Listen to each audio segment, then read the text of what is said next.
તમારા ઘરને ધન દોલતથી ભરી દેશે. આ વાસ્તુશાસ્ત્રના 50 નિયમો. પહેલું, રાત્રે સૂતા પહેલા ક્યારેય પણ મોઢું ધોયા વગર કે પગ ધોયા વગર સૂવું જોઈએ નહીં. બીજું, સૂતા પહેલા રસોડું સાફ કરવું જોઈએ. રસોડામાં ગંદા વાસણ એટલે કે એઠા વાસણ રાખવાથી માતા લક્ષ્મી નારાજ થાય છે અને ઘરમાં દરિદ્રતા આવે છે.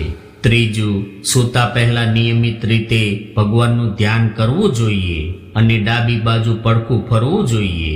તેનાથી પાચન ક્રિયા તંદુરસ્ત રહે છે, સેહત પણ સારી રહે છે. ચોથું, હંમેશા ધ્યાન રાખો, દક્ષિણ અને પૂર્વ દિશામાં ક્યારેય પણ પગ રાખીને ન સૂવું જોઈએ અને દરવાજાની દિશામાં પણ પગ ન રાખવા જોઈએ. તેનાથી સેહત અને સમૃદ્ધિને નુકસાન થાય છે.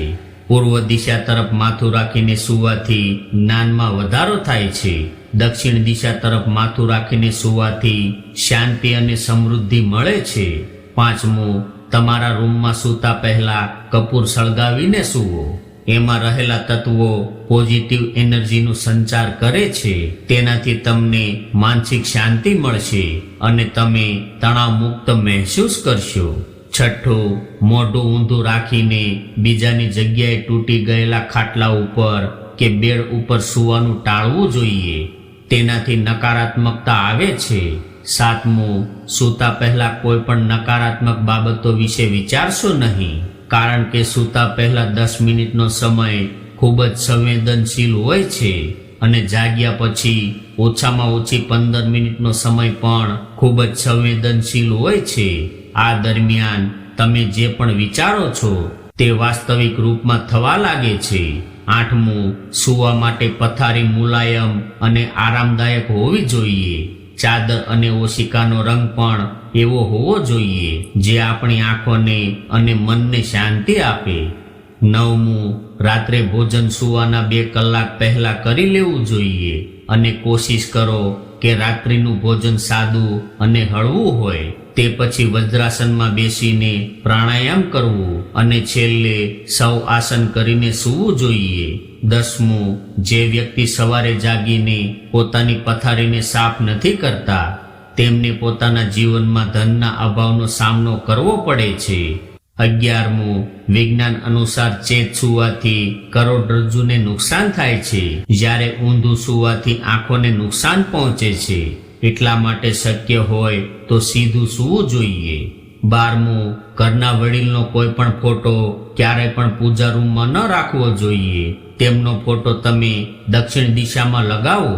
13મું, જો તમે તૂટી ગયેલો સામાન ઉપયોગ કરો છો તો તેનાથી તમારા જીવનમાં ધન સંબંધિત સમસ્યા ઉત્પન્ન થાય છે. 14મું, ઘણા લોકોને આદત હોય છે કે તેઓ સાંજના સમયે સૂવે છે, પરંતુ આ સમયે સૂવું ઉચિત માનવામાં આવતું નથી. તેનાથી માતા લક્ષ્મી તમારાથી નારાજ થઈ જાય છે. 15મું, તમારે તમારા ઘરમાં કચરો ન રાખવો જોઈએ. 16મું, ઘણા લોકો તેમના દાંતથી નખ કાપે છે, પરંતુ તેનાથી માતા લક્ષ્મી તમારાથી નારાજ થઈ જાય છે અને તમારા ઘરમાં દુઃખ અને દરિદ્રતા આવે છે. 17મું, જે વ્યક્તિ 40 દિવસથી વધુ પોતાના વાળ રાખે છે તેમના પર માતા લક્ષ્મી નારાજ થાય છે. એટલા માટે તમારે 40 દિવસ પહેલા તમારા વાળ કપાવી લેવા જોઈએ. 18મું, તમારે તમારા સગા સંબંધીઓ સાથે ખરાબ વર્તન ન કરવું જોઈએ. તેનાથી ધનની દેવી માતા લક્ષ્મી નારાજ થાય છે. 19મું, મહિલાઓએ ક્યારેય પણ ઊભા રહીને પોતાના વાળ બાંધવા જોઈએ નહીં. 20મું, જે વ્યક્તિ સવારે સૂર્ય ઉગે સૂર્યોદય થાય ત્યાં સુધી સૂતા રહે છે તેમને પોતાના જીવનમાં આર્થિક સંકટોનો સામનો કરવો પડે છે. 21મું, ઘણા લોકો મંદિરનો દીવો ફૂંક મારીને ઓલવી દે છે, પરંતુ આવું ન કરવું જોઈએ. તેનાથી માતા લક્ષ્મી તમારાથી નારાજ થાય છે.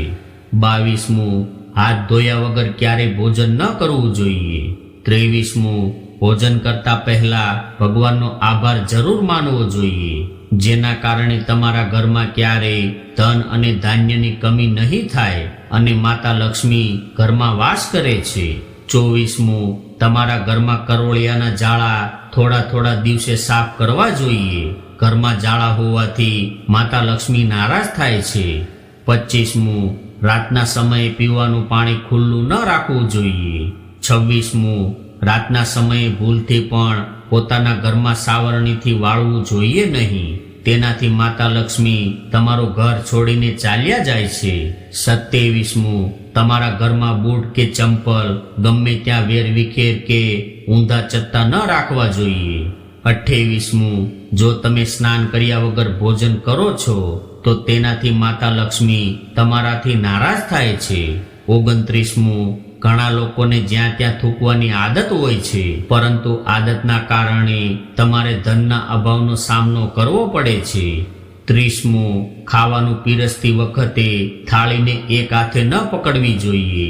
થાળીને હંમેશા બંને હાથે પકડીને રાખવી જોઈએ.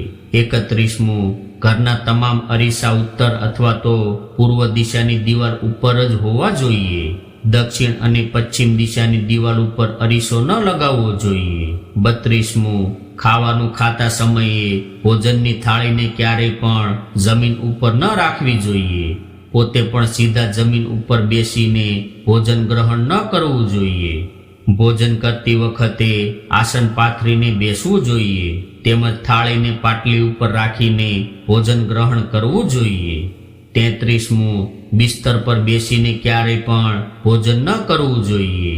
34મું, ભોજન કરતા સમયે તમારું મોઢું ભૂલથી પણ દક્ષિણ દિશા તરફ ન હોવું જોઈએ. આ દિશા મૃત્યુના દેવતા યમરાજ અને મૃતકોની માનવામાં આવે છે.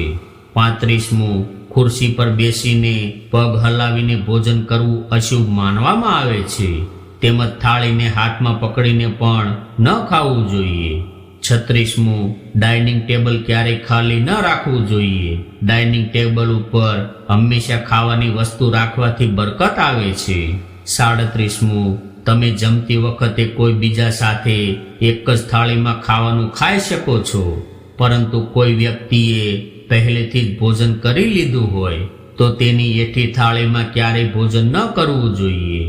38મું, ભોજન કર્યા પછી એઠી થાળી લઈને લાંબા સમય સુધી ન બેસવું જોઈએ અને એઠા વાસણ પણ લાંબા સમય સુધી ન રાખવા જોઈએ.